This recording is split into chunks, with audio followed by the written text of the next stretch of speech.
New Zealand Dairy Farmer is proudly brought to you by Hanson Products, providing Kiwi farmers with water system solutions for over 50 years.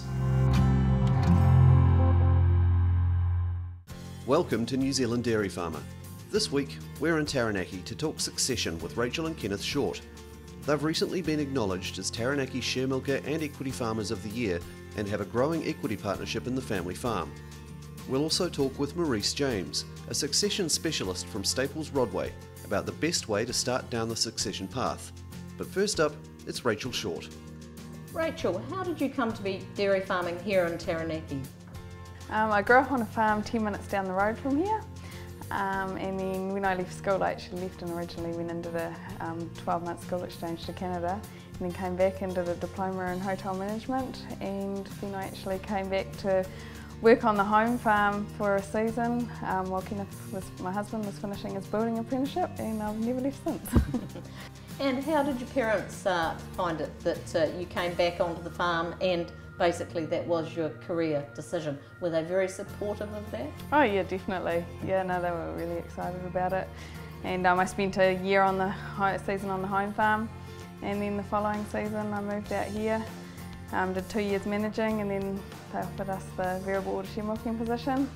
So we did that for 3 years, and by that stage there was already conversation about equity partnerships. So in 2010 we went into equity partnership with them. Okay.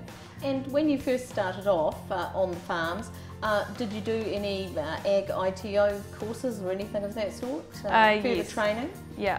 So pretty much the first year that I came out here, I did the production management with Ag ITO, and then that just carried on to doing the diploma, and which I finished that in 2011. And then once my husband became farming as well, he also did the level 4 dairy farming course, and also he's done the effluent management course as well. Right. And how has the number of cows built up that you've been share milking or managing over the years that you've been involved? When I first came out here we were actually just milking 330 cows on 105 effective hectares. But in 2007 my parents actually bought the neighbour's farm, so we went up to 450 cows.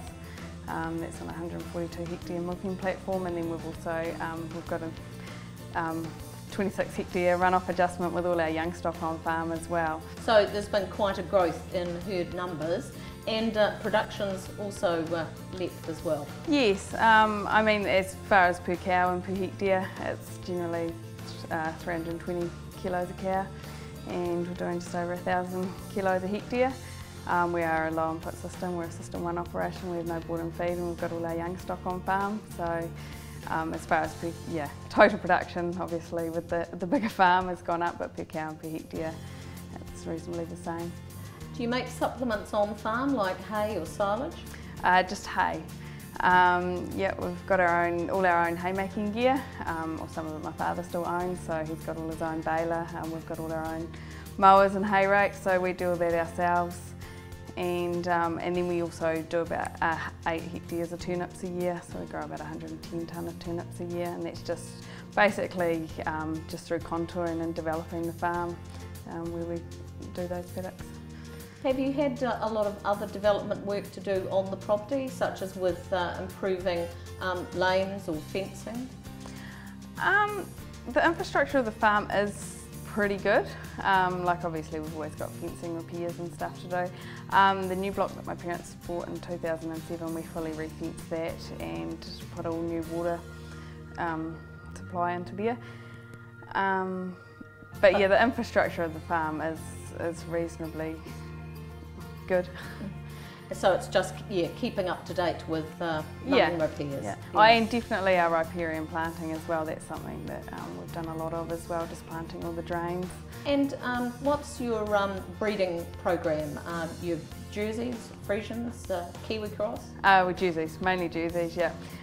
There are a couple of cross cows that did come in back in 2007 when we expanded. There were a few, but all our mating is done to Jerseys.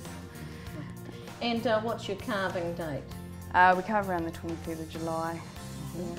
Yeah, and what sort of empty rate do you have usually on an average? This year we had a 9% empty rate, but we do no seeders, no inducing, So everything's just put up 6 weeks of AI mating and then 5 weeks with the bull, so 11 weeks of mating, yep, no seeders, no inducing. And what are you culling on? Is that production, conformation, other factors?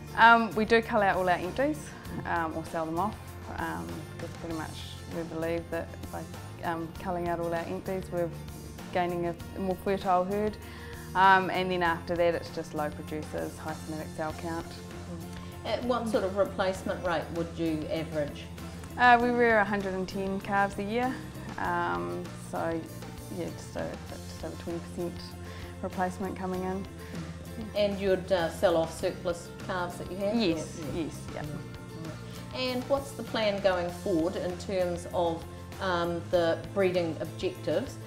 You talked before about somatic cell counts.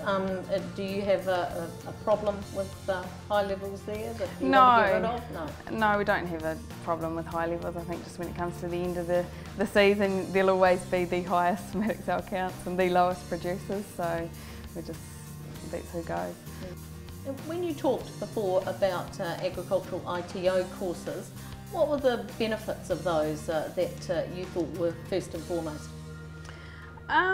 Definitely just a real understanding of the values of feed, of budgeting, of even the resource management, understanding councils and everything that's involved in laws.